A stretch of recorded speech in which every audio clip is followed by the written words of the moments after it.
émancipation. Plusieurs femmes, pour eux, quand on dit émancipation, ça veut dire qu'il faut être désobéissante dans la maison, il faut être rebelle avec ton mari, il faut genre, une rébellion quoi, c'est révolter face aux hommes. Non! L'émancipation, voilà, ce n'est pas pour que tu puisses être égal à l'homme. Ça ne peut jamais arriver. Jamais vous allez égal à Moubaï. Jamais. La manière dont notre ami a dit, une femme, est-ce qu'elle peut aller travailler à la carrière? Excusez-moi. À la carrière. Déjà? Oui, elles sont là. Elles sont là.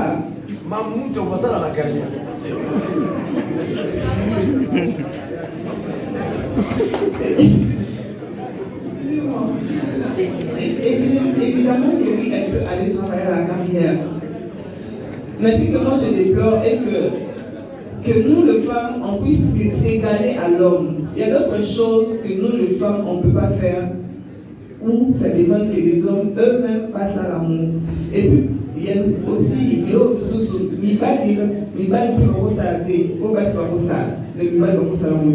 par exemple, une femme, on supporte des douleurs de règles, excusez-moi de le dire, mais une femme supporte ces douleurs-là, tandis que les hommes ne peuvent pas les supporter. Jamais on va supporter en nous. Donc, d'un côté aussi, nous les femmes, on a un privilège, hommes va la montée. Les hommes aussi ont aussi leur privilège que nous aussi les femmes, on ne pourra pas avoir. Alors moi, je dis non à ces femmes, au même pied d'égalité que les hommes, pour dire qu'ils sont semblables. Jamais. Ils ne sont pas semblables. Moi, si Asa semblable, elle peut travailler, elle peut faire le travail, mais il y a des travails où elle ne peut pas arriver à le faire. Par exemple, le travail qui demande la force, qui demande beaucoup de force. La femme sera limitée. Elle peut faire le sport et tout. Après ce qui a développé un biceps, il y a d'autres trucs à cause de la montée. Mais l'homme le fera, mais elle ne le fera pas parce qu'elle est fragile. Moi aussi, elle est fragile. Adam dit qu'il faut prendre soin d'elle. Elle est comme l'œuf. Et aussi, encore une chose, nos femmes, nos filles du Congo, on a une conception, je ne sais pas, qui est vraiment... Comment je peux expliquer ça? Quand on fait la journée de la femme ici, il faut que ça puisse être une journée de réflexion normalement, où on parle, on instruit les femmes. Et ce n'est pas le cas. Journée de la femme, ici tu vas avoir des femmes qui partent au bar, là-bas, et puis ils disent que non, on nous fait la journée de la femme. Dans la condition, qu'est-ce que tu apportes à tes enfants? À ton mari, qu'est-ce que tu vas leur apporter? C'est aller boire la bière, donc l'ambiance. Non. Une femme, comme je l'ai dit dans mes propos, c'est une porteuse de vie. Alors en faisant ça, moi je ne vois pas comment ça va apporter la vie. En faisant ça, je ne vois pas. Elle va plutôt détruire la vie et non d'apporter un plus sur la vie. Nous, les femmes congolaises, nous sommes négligentes. Excusez-moi de le dire, mais nous sommes négligentes. Nous ne prenons pas la valeur des choses que nous faisons. Nous ne prenons pas ça au sérieux. Nous le prenons comme de la blague. Pourtant, quand tu penses comme de la blague, ça c'est aussi de la blague. Ton voisin, abonnez maillot. Parce que tu n'as pas considéré ça comme sérieux. Mais quand tu prends la sérieuxité de la chose, quand tu prends ça vraiment au sérieux, tu verras que il va te donner un coup de pouce et on est bozo. Parce qu'il y a cette volonté-là.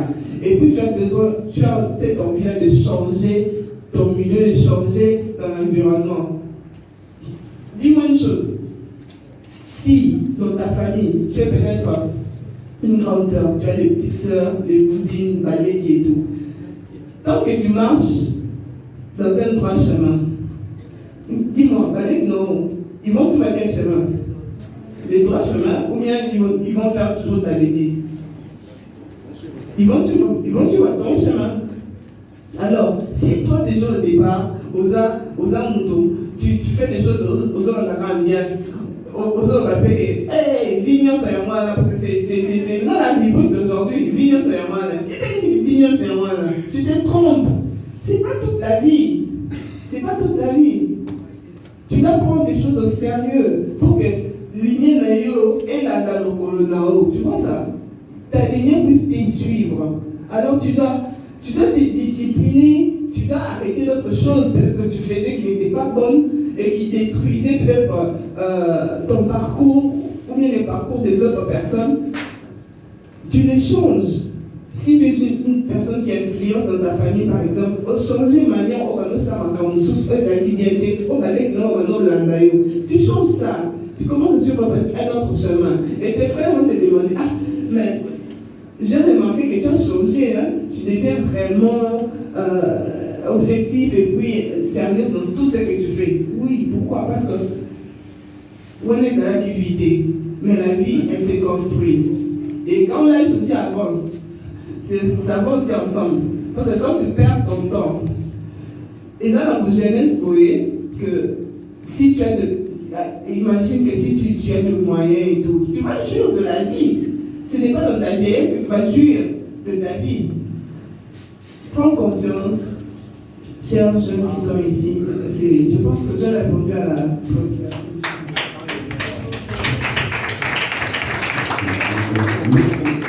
Mes amis, excusez-moi, pardon. Moi j'aime bien parler, mais vous savez, l'esprit d'écoute, c'est aussi un caractère scientifique et intellectuel. Dans une conférence, on nous oblige d'avoir un stylo papier. Vous êtes des jeunes chercheurs. Vous entrez, n'est-ce pas, dans le monde de la recherche scientifique. Vous devez d'abord vous-même être rigoureux. Rigoureux en soi-même. Voilà sa préoccupation. Il y a un bien qui est maman, on peut à Kézana. On va la couper avant de nous s'arrêter avant au hôpital. Gonda Chili, nous qui n'avons pas maman Kazadi, à l'hôpital. Ta réponse est ici, dans mon dernier paragraphe de ma communication. C'est pourquoi je laisse le texte. Ta préoccupation. Suivez-moi. Il ressort de ce qui précède que la femme a accompli un grand progrès dans sa lutte pour la promotion et la défense de ce droit. Il y a un problème. Malheureusement, le chemin à parcourir est encore long et parsemé d'embûches. Point encore. Il lui est encore difficile d'asseoir son leadership car elle est toujours victime de plusieurs inégalités par rapport à l'éducation, au travail, au traitement, à l'héritage. Je vous renvoie à ma petite conclusion. Son combat reste entier et doit continuer. Donc, les ondits, ça c'est la marque du Congolais. Alors, femme, je ne veux pas que vous soyez comme tout autre. Parce que tu es unique à toi-même. Tu peux aussi développer ton potentiel. Tu peux aussi développer ton potentiel pour dire que moi je ne serai pas comme telle personne. Moi je ne serai pas comme ma voisine par exemple. Peut-être ta voisine, elle a subi des problèmes, alors elle a perdu courage, elle a perdu l'espoir que non, elle est capable de relever toute une nation. Et c'est là que ça ne peut pas t'affecter. Parce que toi tu n'es pas elle. Tu n'es pas elle. Son potentiel à elle, c'est pour elle. Ton potentiel, c'est bon. Ton potentiel est différent de ta voisine en fait. La tienne is the best one. Ça n'a pas de différence. Ce n'est pas commun que celle de ta voisine.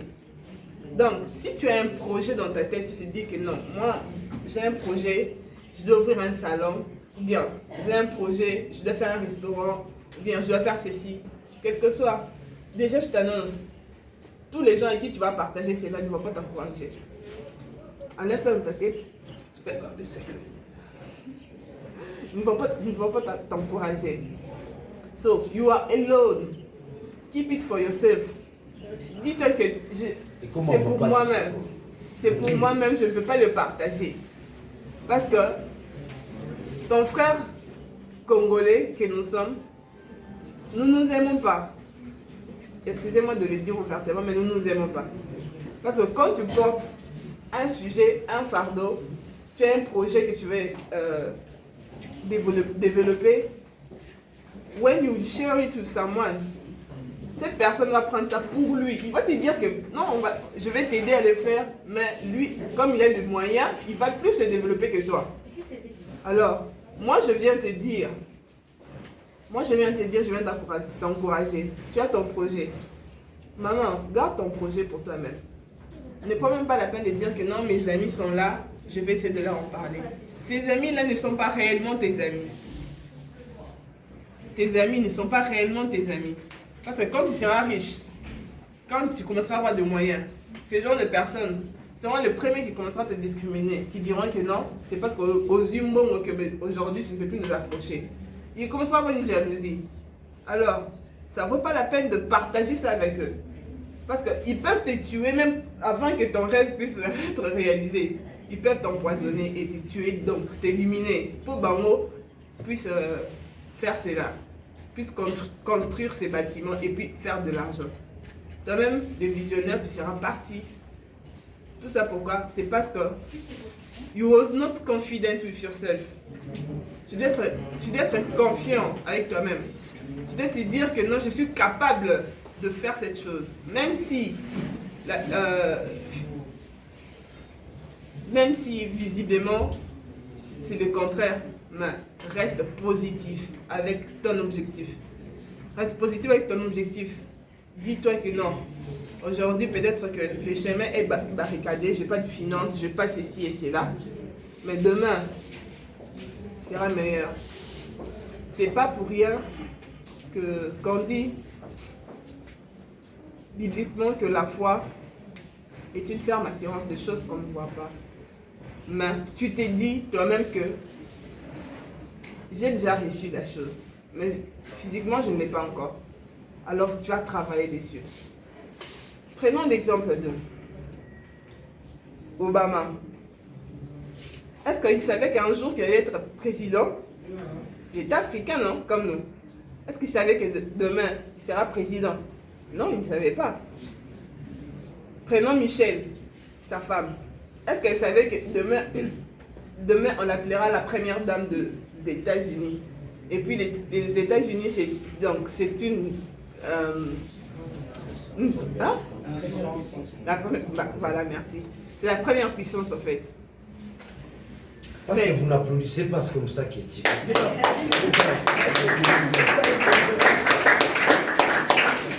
Et puis des choses capitales. C'est ça. Michelle ne savait pas qu'elle allait être présidente. Elle est aussi jeune comme nous ici. Peut-être il y a des gens qui se disent que moi jamais je pourrais aussi être appelée madame dans ma vie. Jamais on peut aussi me dire que non, je suis honorable comme le nom de Safou et tout. Michelle était comme ça. Mais lorsque la situation a changé, elle est devenue première dame de toute la grande puissance. Waouh! Ça, c'est encourageant. Et quand elle est devenue première dame de toute la grande puissance, n'est-ce pas que son langage, sa façon de voir, sa façon de faire les choses ont changé directement. Ça a changé du coup. Pourquoi? Parce qu'elle était devenue une première dame. Du fait qu'elle a étudié, du fait qu'elle s'est développée scientifiquement, cela l'a permis maintenant de s'ouvrir, d'exploiter ce qu'elle avait. Et elle s'est ouverte. Elle s'est mise à cette place de première dame. Alors, elle a apporté son soutien fort à son mari. Elle a apporté son soutien fort à son mari. Si elle n'avait pas étudié, est-ce qu'elle allait apporter ses soutiens à son mari? Non. Elle n'allait pas apporter ses soutiens. Mais à cause de ses études et à cause de ses rêves qu'elle a gardés pour elle-même, elle s'est construite elle-même intérieurement, c'est ce qui l'a amenée là où elle devrait être. Alors je pense que plusieurs ici parmi nous ils ont des rêves, ils ont ces ambitions-là. Ces jeunes filles que nous sommes, nous avons des rêves, ces ambitions. Nous disons aussi que moi par exemple, il faut un bal à mon bal qui va me respecter, qui va m'honorer, qui va faire ceci et cela. Mais aujourd'hui, nous voyons de jeunes filles. D'autres disent, hey, moi, il suffit seulement que. Ah, bon, moi, ça me suffit. Ça, c'est quelle mentalité? C'est quelle mentalité, ça, vraiment, mes soeurs? Valorise-toi. Tant que nous-mêmes ne nous valorisons pas, personne ne va venir nous valoriser à notre place. Tant que toi-même, femme, tu ne te valorises pas, personne ne viendra te faire à ta place. Hein. Tu es ton. Donc, comment je peux dire? Toi-même, tu dois t'encourager. Toi-même, tu dois prendre les choses en main. Toi-même, tu dois te dire que non, je suis meilleur. Je suis plus que les autres. Je suis capable de franchir cette ligne. Je suis capable d'aller jusqu'au bout. Même si on me dit que it's not possible for me. But je sais une chose que Dieu m'a doté d'un potentiel quelconque.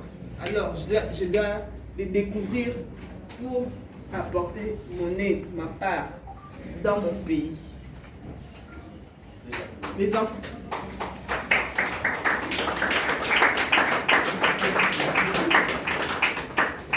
Les enfants que tu auras, au futur, ces enfants-là, ils vont suivre des modèles de qui? Parce que, à vrai dire, quand tu te maries, ce n'est pas papa qui va instruire les enfants, hein? C'est maman qui instruit les enfants. Et si toi, maman, dans ta tête, déjà, tu n'es pas confiant en toi-même, c'est que donc l'éducation de tes enfants sera détruite. Et aujourd'hui, nous remarquons beaucoup plus de jeunes sont des coulounes, des voleurs et tout. Pourquoi? Quelque part, nous condamnons aussi les parents tous de... Oui, ils ont une part de responsabilité, mais beaucoup plus c'est la maman. Parce que la maman, elle instruit ses enfants. La maman, dès le bas âge, elle montre à ses enfants que... Toi, tu seras président demain. Elle a toujours des mots gentils, des mots doux pour ses enfants. Qui vont leur pousser à rêver. À se dire aussi que, demain quand ils auront 20 ans, ils vont se dire que ma mère m'a toujours dit que moi je suis un garçon courageux, je suis un garçon capable, je suis un garçon qui peut relever mon pays. Et cet enfant va grandir avec ces concepts. Juste dans Tia Okwa Mukolo, il aura ces concepts dans sa tête. Et il saura ce qu'il va faire et ce qu'il ne doit pas faire. Il sait que si je fais ça, ça ne va pas encourager, ça ne va pas améliorer des choses dans mon pays, ça va nous faire empirer. Pourquoi? Parce que l'éducation que sa mère lui a donnée, lui a gardé sur la bonne voie. Donc, je vous exhorte les jeunes filles qui sont ici, les futures mamans de demain, peut-être même déjà maman, ou bien future maman, à vraiment prendre le temps de bien éduquer vos enfants, parce que ce sont eux la jeunesse de demain. La jeunesse de demain, c'est aussi un Congo meilleur demain. Parce qu'aujourd'hui, Fachi a son temps. Après un temps, Fachi va partir. Après un temps, il y aura un autre. Après un temps, il y aura encore un autre. Et cet autre-là, il sera qui? Ce sont seulement les jeunes, les jeunesses d'aujourd'hui qui vont remplacer. Et maintenant, si dans la jeunesse d'aujourd'hui, nous avons des escrocs, des voleurs, nous avons des menteurs, est-ce que vraiment, vous pensez vraiment que ces gens-ci, ils remplacent demain? Il y aura quelque chose de bon dans notre pays? Non. Alors c'est à nous, les jeunes, nous, prenons conscience et puis, disons-nous que nous valons beaucoup. Nous valons beaucoup. Nous valons beaucoup. Et jeune dame qui est ici, tu vaux beaucoup.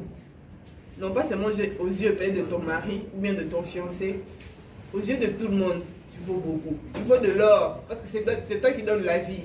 Tous ces présidents-là, ils sont sortis d'une femme. C'est toi qui donnes la vie. C'est toi qui éduques les enfants. Donc, tu vaux beaucoup. Tu vaux de l'or. Tu vaux vraiment de l'or. Alors, valorise-toi. Et puis, connais ta valeur et tu vas faire de grandes choses. Je vais vous partager un petit mot, si je peux dire. Je vais un peu faire un petit résumé. Je vais parler de moi-même, de ma personne. Moi que vous voyez aujourd'hui, je vous parle. J'étais aussi comme ces dames qui sont ici. Ces dames qui sont ici dans la salle. J'assistais aussi dans des conférences. En tout cas, j'avais eu cette grâce parce que mon école organisait des conférences. Et je partais souvent assister et tout. Mais arrivé à un certain âge, je suis tombée malade. Une maladie qui était normale. J'ai eu la varicelle.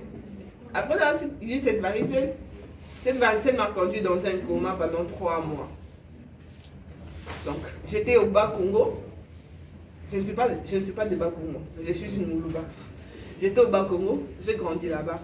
Et on m'a transféré pour Kinshasa. Il n'y avait pas toujours de solution. Alors, je suis sortie en dehors du pays. Et il n'y avait pas toujours de solution. Même les gens qui étaient en dehors du pays ne trouvaient pas de solution. On m'a traité et tout.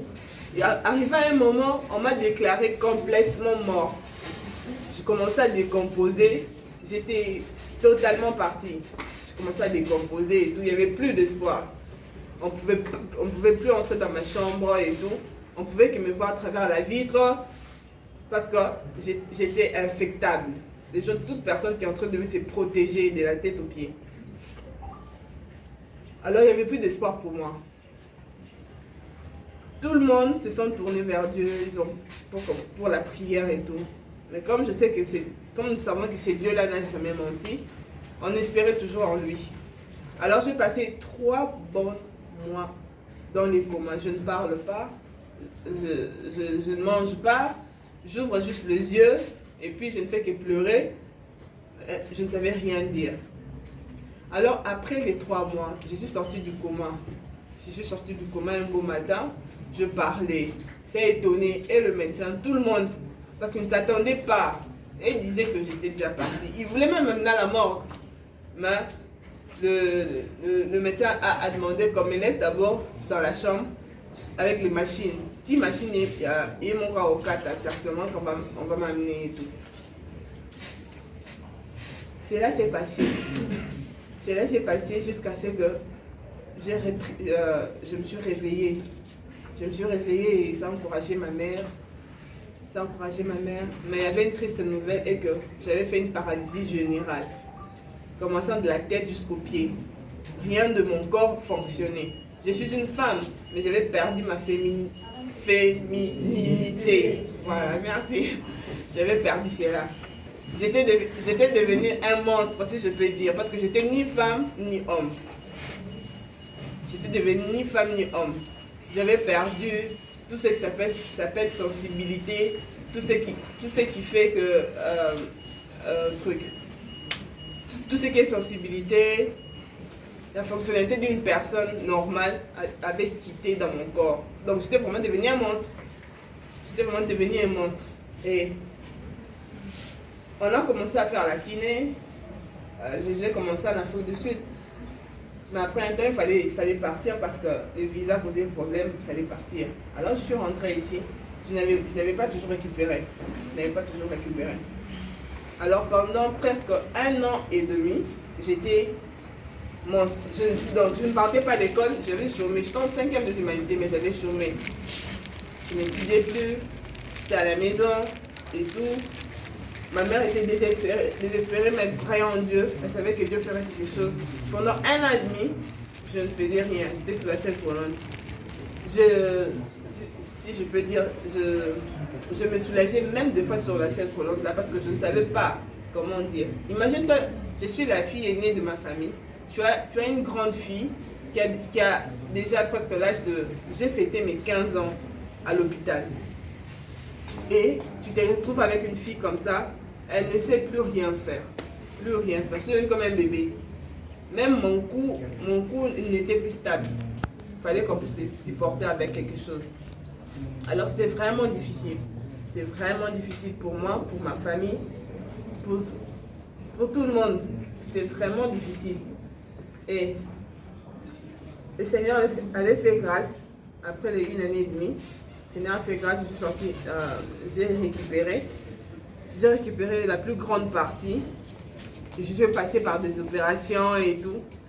C'était pas facile, c'était difficile, mais il n'y avait pas d'autre choix. Moi, j'avais besoin de récupérer ma mobilité, de retourner normal comme j'étais. Mais cela était pratiquement difficile.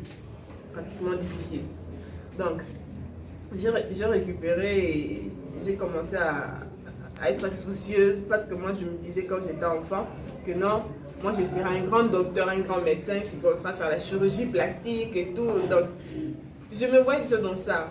J'étais tellement positive avec ce que j'avais comme rêve. Maintenant, je me retrouve sur la chaise roulante, tous mes rêves sont partis d'un coup. Je me suis dit, j'ai dit au Seigneur, Seigneur, vraiment, donc je suis venue au monde pour que je puisse me retrouver sur la chaise roulante aujourd'hui. Et puis, j'ai arrêté mes études. J'étais en 5e des humanités. Mais j'ai continué la kiné. Et après, on m'a remis à l'école, j'ai eu mon diplôme. Et après mon diplôme, j'étais maintenant libre pour faire autre chirurgie. Et je suis partie à l'étranger. J'ai eu d'autres opérations. J'ai eu plus de 4 opérations sur mon corps. Et c'était nécessaire d'avoir cela pour être free. Donc, libéré, un peu libéré. Donc je peux dire aujourd'hui, j'ai récupéré maintenant à déjà 95%. Donc je n'ai plus à pleurer, je n'ai plus à me dire que non, mes rêves sont finis.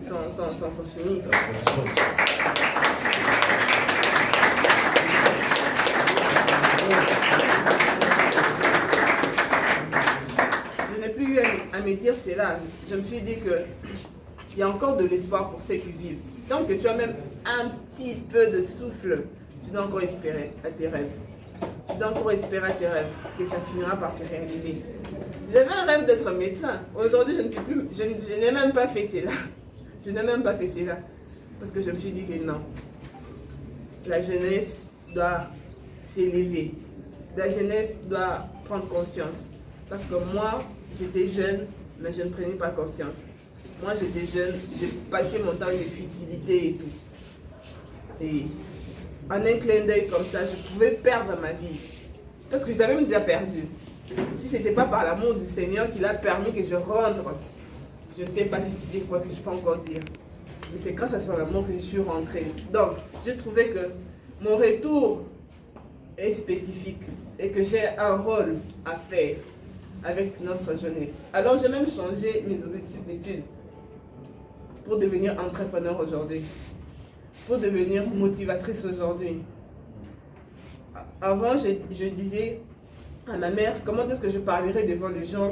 J'ai du mal à marcher, j'ai du mal à pouvoir même m'asseoir sur des chaises, surtout des chaises qui n'ont pas de manches et tout. Comment est-ce que je ferai? Tout ça là, ça va comme ça me gêner et tout. Mais ma mère m'a dit, si tu crois vraiment à ce que tu penses que tu y es, alors tu arriveras. Alors, j'ai pris conscience, j'ai enlevé cette honte qui était dans moi, j'ai enlevé tout ça pour me dire que je vaux mieux. Je vaux mieux. J'ai commencé à prendre l'exemple du défunt, des promoteurs de Easypa. J'ai commencé à prendre son exemple. Et j'ai commencé à suivre beaucoup de personnes avec un handicap. Qui sont partout dans le monde. Il y a un autre qui a un problème d'handicap. Il n'a pas de bras, il n'a rien. Il est tellement chétif, mais c'est un milliardaire, je vous dis. C'est un milliardaire. Et c'est un très grand motivateur. Alors je me suis dit que non. Si eux là, ils sont capables de le faire, ce que moi aussi je suis capable de le faire, je ne peux pas rester assise. Je dois aussi réveiller la jeunesse. Je dois aussi réveiller les gens à pouvoir s'élever, à faire de grandes choses. Mes frères qui sont ici, c'est vrai, vous êtes là avec des costumes et tout. Peut-être que vous avez déjà déposé des emplois par-ci par-là. Et on ne vous répond pas peut-être. Ou bien vous n'avez pas d'autre issue pour commencer un petit rien ou quoi que ce soit. Je vais te dire, ne te décourage pas. Tu vois tes rêves, tes ambitions que tu as, que non, je dois être ici. Garde ça pour toi. Parce qu'elle finira par arriver. Elle finira, coûte que coûte, par arriver. Mark Zuckerberg, des fondateurs de Facebook. Comment il a commencé? Il était étudiant. Et ils ont monté un projet seulement comme ça avec ses amis. Ils ont monté 5 avec ses amis. Donc, genre,